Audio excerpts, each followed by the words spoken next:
Join us today on this episode of FraudCast as we talk with Eva Velasquez, the CEO from the Identity Theft Resource Center.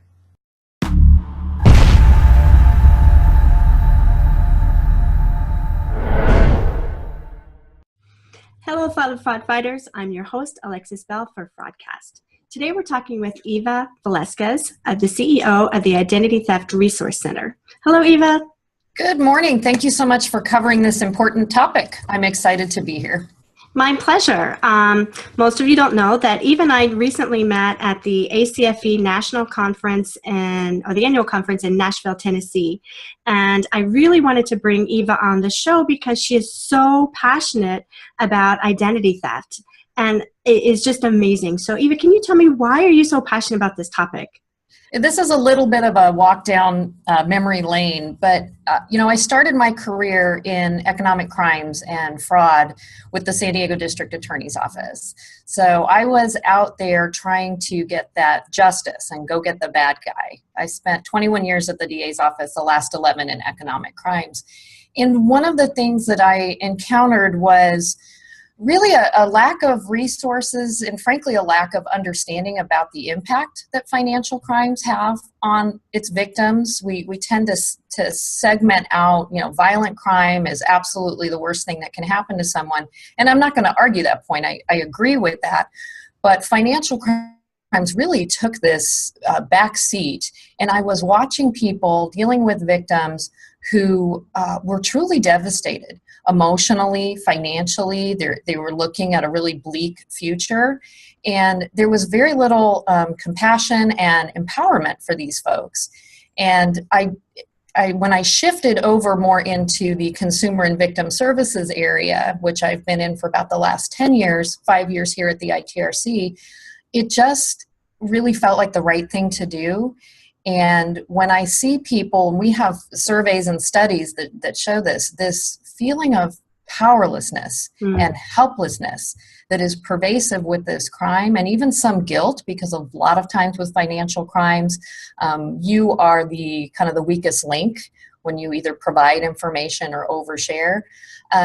I wanted to solve that. I wanted to do something that really empowers people, not just does something for them, but really gives them the resources, holds their hand, and allows them not only to repair the damage, but to feel competent and capable and able to recover from it. So, and having my own personal strife as a young person where I myself felt very powerless in a world that was so complex, I actually fell victim to a few consumer fraud type of issues as a very young person.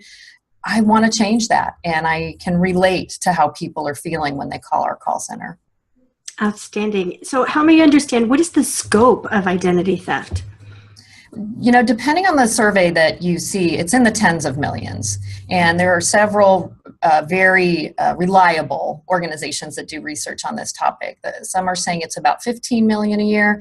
The Bureau of Justice Statistics, which is a part of the Department of Justice, every couple of years they do a crime victim survey every year, but they add an identity theft supplement every few years. The most recent one is actually from 2014. We're waiting for the newest one to come out. But even that one had it at 17.6 million victims. Annually. This is annually. This is not since we've been measuring it. That's every year. That's a large percentage of the population in the United States. And when we looked at the time frame, it was at that time 1 person every 2 seconds. 1 person every 2 seconds. Just since we've been talking, there are 20 some odd new victims right now. And that's just in the United States. That's correct. That's just the United States statistics. Wow. Globally, I'm sure it's more. I do know we have a partner in Australia, and I know that their identity theft rates, while the numbers are smaller because their population is smaller, the percentage is right on par with the United States. So it's hitting everyone. Wow. So I think we can sort of wrap our head around the financial hardship that this might cause, but what are some of the other impacts that you're seeing? As I was saying before, it's not just finances. Now that for sure has a huge impact on us, and we shouldn't downplay that, because I mean, that's really the key to your future. And so that certainly occurs. But there are emotional effects on the individual. In fact, in our aftermath study, which is a study that we do every year for the folks that we've talked to in the previous year, and we ask them, what effect did this have on your life? The powerlessness and helplessness that I was talking about before, more than half of the respondents report that consistently every year. But last year, even 8% of our respondents reported feeling suicidal. So the emotional impact is significant, depending on the severity of the theft, the persistence of the thief, and all of those things. But even if that doesn't resonate with you, if you don't feel like, well, that's just one individual and it's not going to happen to me, which I hear all the time, it really does have an effect on our entire nation, even if you yourself weren't the victim. And there's a couple of reasons for that. The first one being that we also asked people how they overcame the financial gap that was created by being a victim of identity theft. A number of them, I think it was 17%, reported that they actually had to avail themselves of government benefits. So that's an easy connection for us to make. We're all supporting the government infrastructure, and that those dollars are now going to support crime victims. But large percentages of folks in the 30s and 40s reported that they had to borrow money from a faith-based organization or from family and friends. So when you think about that money that's going to support that crime victim and help them simply to pay their bills and live their lives, those are dollars that are not going into the rest of our economy. So, you are doing a school fundraiser for your child, they go to the neighbor's house, maybe they're selling wrapping paper or cookie dough or whatever, it was magazine subscriptions in my day. But something to support your local community or your local school, or maybe it's your Pop Warner cheer or baseball, and your neighbor says, I can't participate this year because they don't have the money that they would have spent on something like that because they had to loan it or give it to a relative or close family friend just to meet their basic needs. So that is affecting those communities and essentially our whole country. And the other piece that I'm really hoping people pay attention to is where those dollars are going. What are the identity thieves doing with that money? Yes, we can certainly prove with the prosecutions that they used it simply to line their own pockets and to, meet their own needs and buy homes and cars and those types of things. And that's certainly true in the sense of the domestic thieves.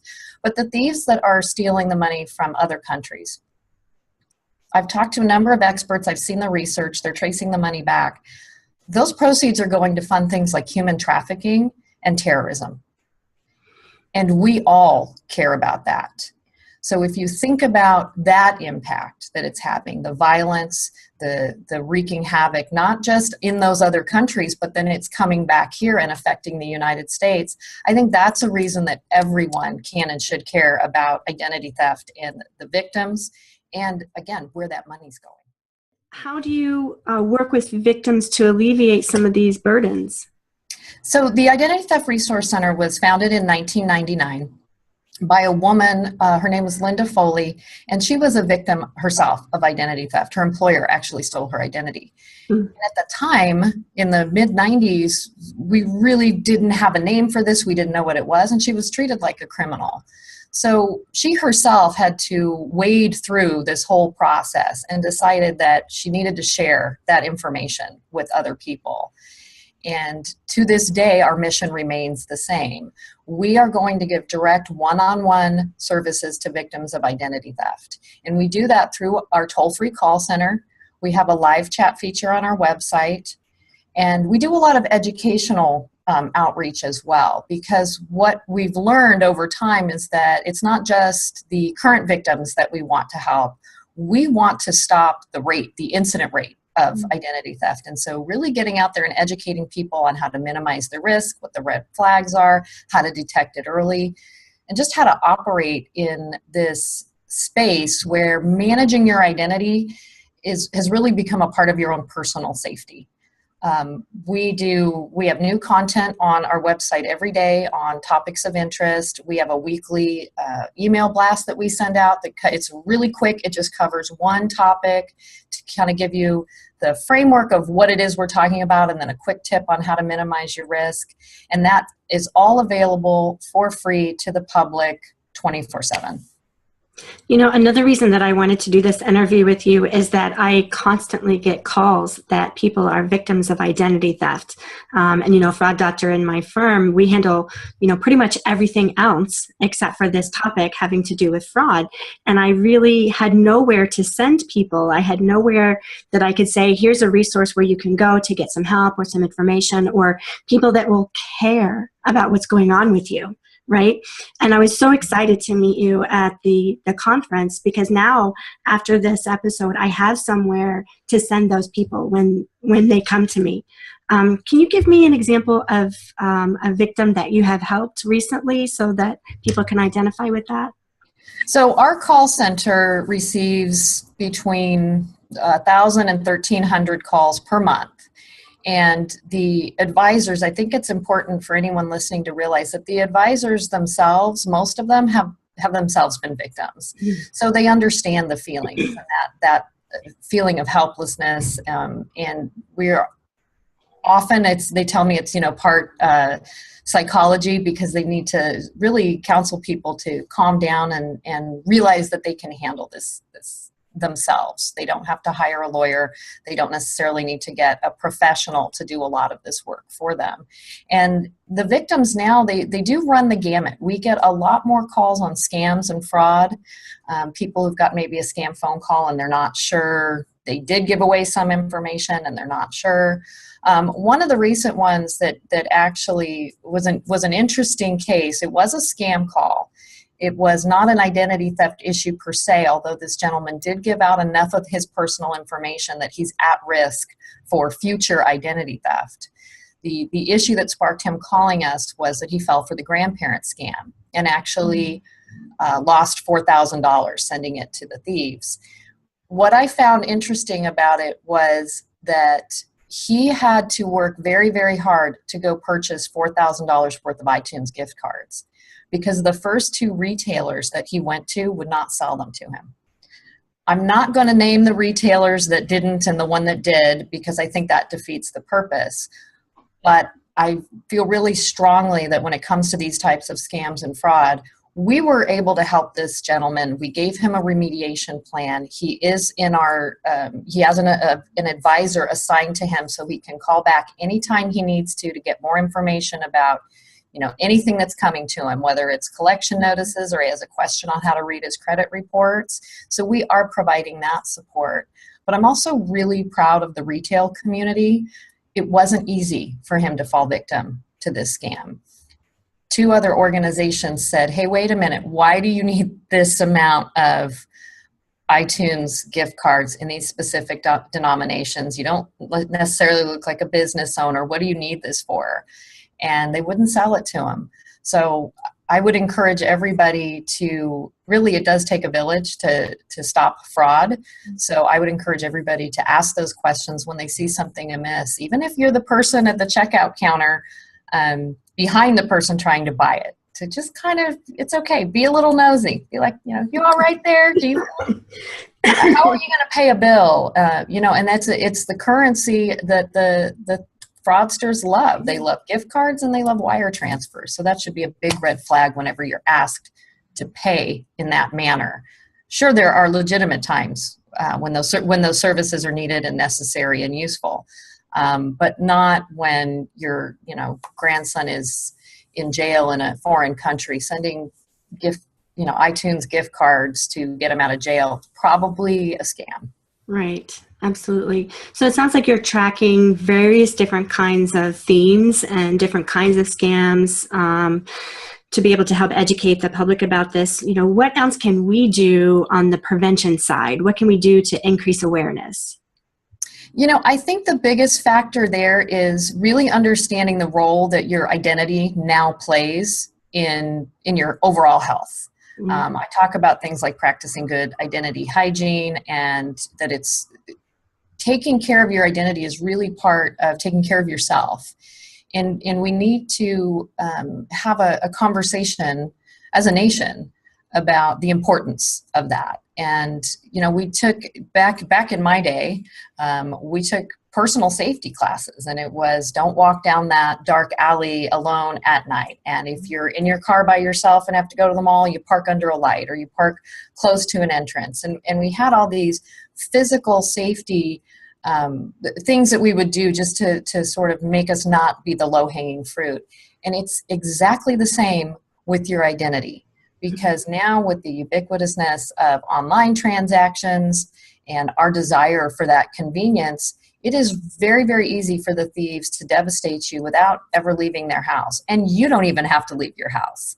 So the things that you do, managing your identity and paying attention to how much you share and not oversharing your personal information, having strong passwords, complex passwords, strengthening your privacy settings on all of your online accounts.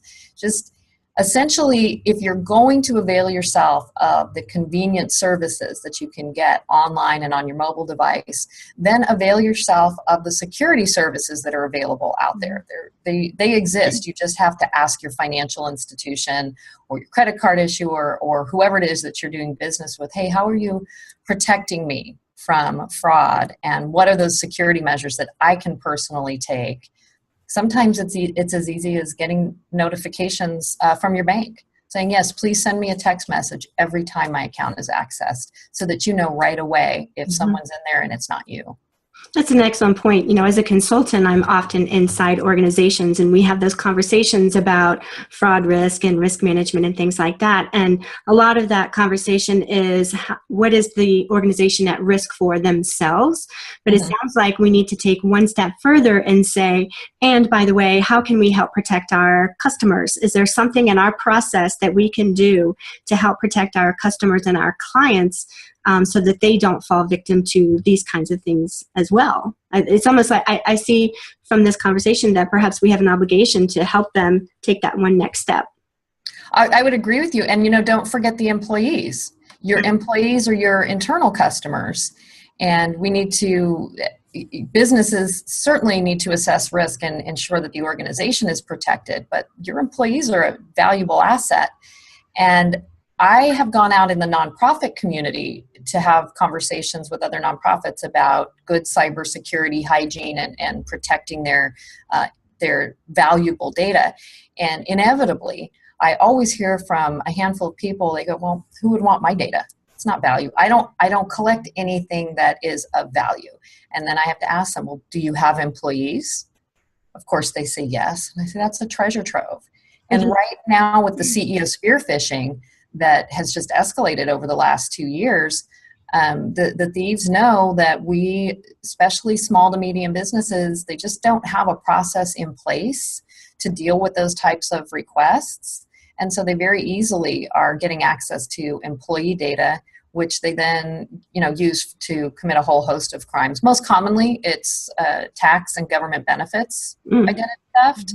But it certainly could be even more than that. And we're going to have to see what happens to these folks over the last 2 years who've had their W-2s sent directly to the thieves and just how much damage they do. It sounds almost like companies have employee assistance programs for a host of issues that employees could bump up against. I, for one, would like to see that they have identity theft, that conversation inside the employee assistance program with HR. I don't think the good news is we get asked to do training, employee training for businesses, and so they are embracing it more and more. I'd like to see it happen more often, but they're starting to be aware that is your EAP benefits that are helping your employees stay healthy and whole. This is an essential part of that. Outstanding. So we are at the end of our show. Is there any last thought that you want to leave with our viewers today? I just want people to know that they have a resource in the Identity Theft Resource Center and not to hesitate to call if they themselves need help, if they know someone who needs help with not just an identity theft issue, but anything to do with privacy, cybersecurity, scams, and fraud. we will guide you and help you manage through that. And if you need additional resources, sometimes it does escalate to a much higher degree. We have those referrals in place as well. I just don't want anyone to have to deal with this issue with thinking that they don't have some help and someone on their side. We're here. Outstanding. Well, thank you, Eva, for being a fellow fraud fighter, and join us on this next episode of FraudCast. For more information, reach out to the Identity Theft Resource Center at idtheftcenter.org.